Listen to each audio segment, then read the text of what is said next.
At ito nga mga kalapatids, nakawi tayo ngayon.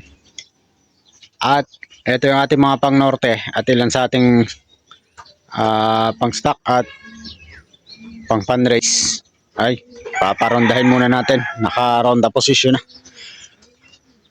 Bale, binakod ko na sila. Iniste ko lang at para pumunta rito. Yan. Silipin uli natin sila. Yung ating mga pang norte. Isang blue bar.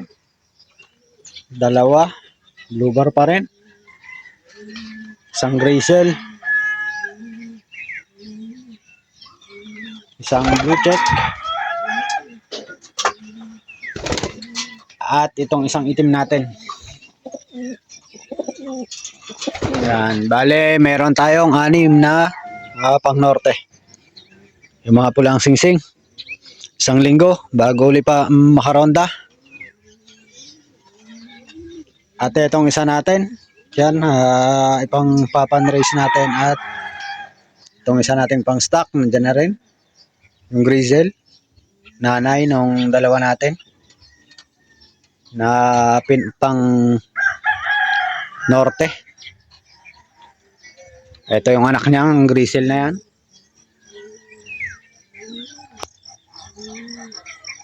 Breeder natin yan pero papaliparin muna natin. Yung isang grizzle uli at itong isang blue check. Ay, paronday na natin paglipas ng isang linggo.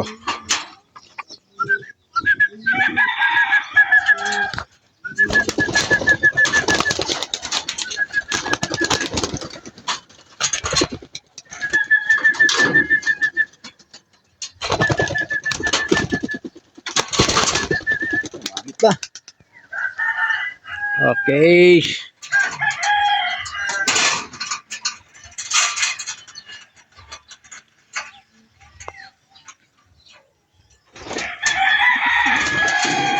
Nakaronda sila. Ang oras 6:36.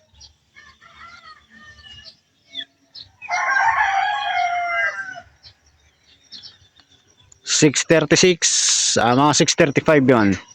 Nung binitawan, ayan sila. Yun, paikot-ikot lang yan dito sa aking loft.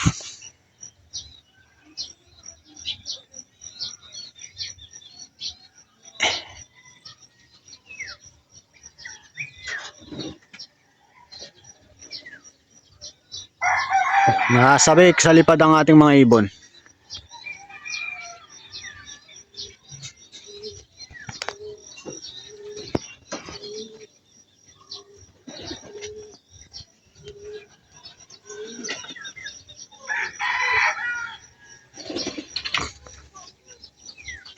Yun, tumas na.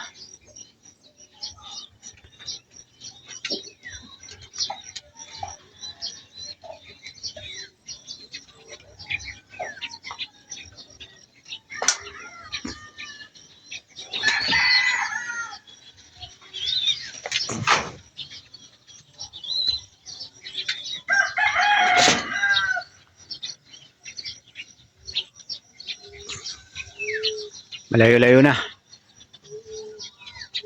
May isang romorombo pabalik. Grabe, dumaib na.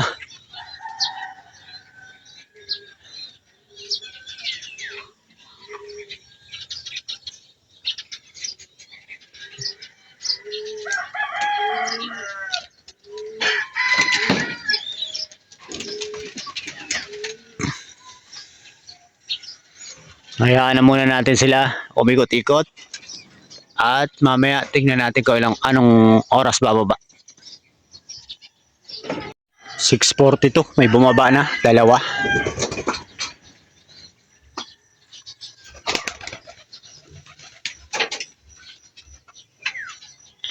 Grizzle at blue bar.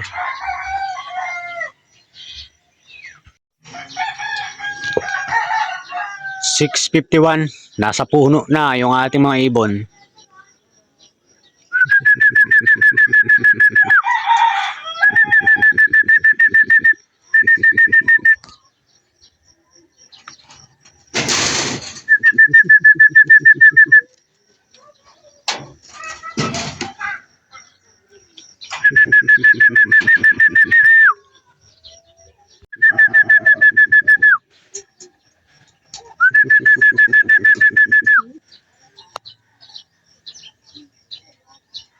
$6.51 sila bumaba sa puno.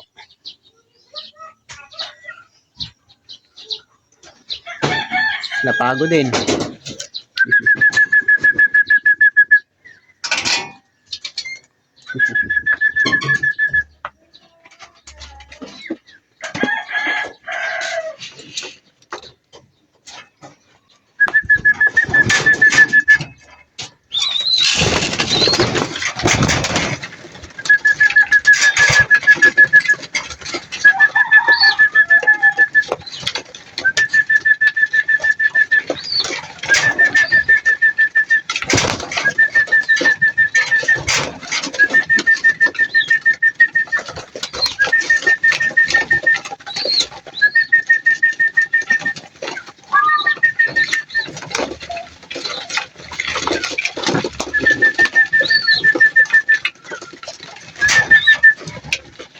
Nahuli, pumasok yung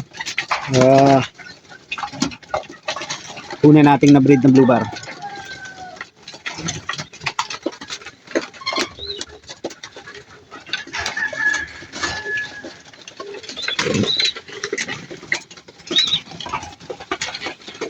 Papainumin natin sila muna ng binabad na bawang.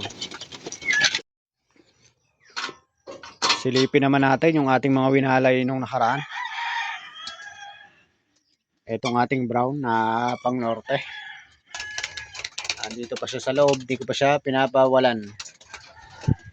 Paidad-idad muna ng konti. Tapos nilalagay ko doon sa viewing para nakikita niyang lalabas at papasok sa trapping door yung ating mga pang norte at yung ibang mga kasama nila.